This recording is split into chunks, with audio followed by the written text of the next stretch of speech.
Hey guys, Jennifer here. I just wanted to share with you what we were reading this summer and what our reading program and assignments are looking like during the summer and how we're going to be changing it up. So if you're interested, then please stay tuned.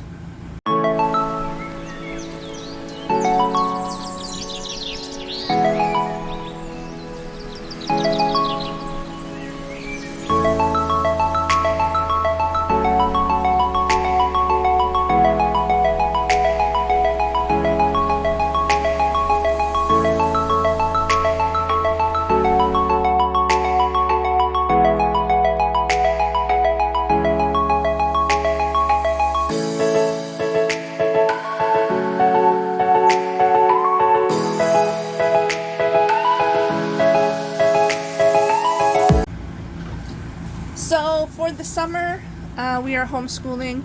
We homeschool all year round. So if you're new to the channel, then we are secular homeschoolers and we homeschool all year round.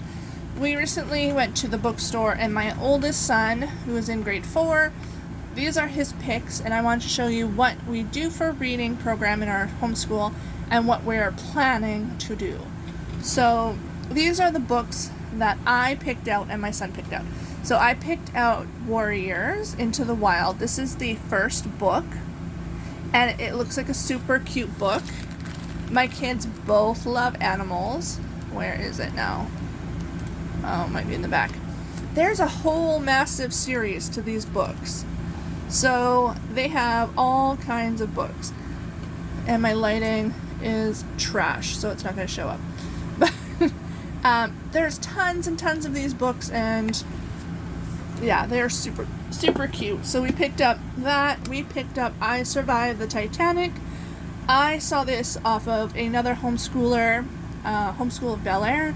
Her son did this book. My son is obsessed with the Titanic, so I thought that would be great for him. Spirit Animals looks super cute. It's about these kids who find out they have this magic ability and they have a connection to all kinds of different animals. Super cute. I picked that out. And then my son picked out the Dungeon Academy No Humans Allowed, the first book.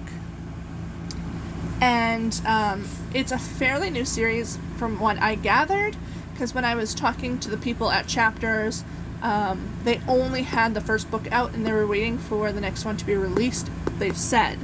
So that's what we picked up.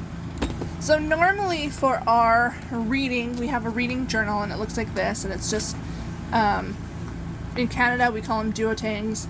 I think they're called like report covers or something like that in the States.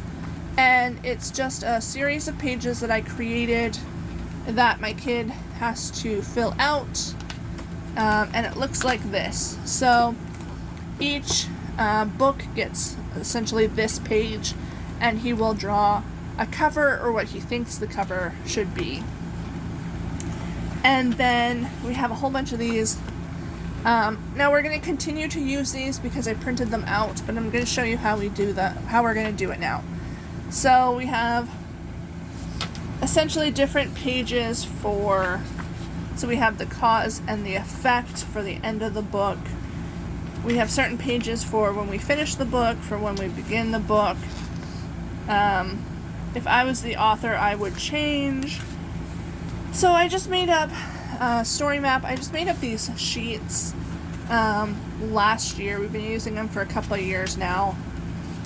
So this is about the chapter, and each chapter he would fill these out, and it's fine, but we, yeah, I mean, we're getting kind of bored with it. But there is another homeschooler called Homeschool of Bel Air, and she has a really great approach to it, and I really like how she expands on her novel studies. So she takes a notebook, and she will have her kids write out a paragraph, a synopsis of each chapter of the book they're reading, and then she will elaborate. So I think she said, like, for the Titanic, what she did is when her kid was reading, the I Survived the Sinking of the Titanic, she went online and she found free like lap book pages for the Titanic.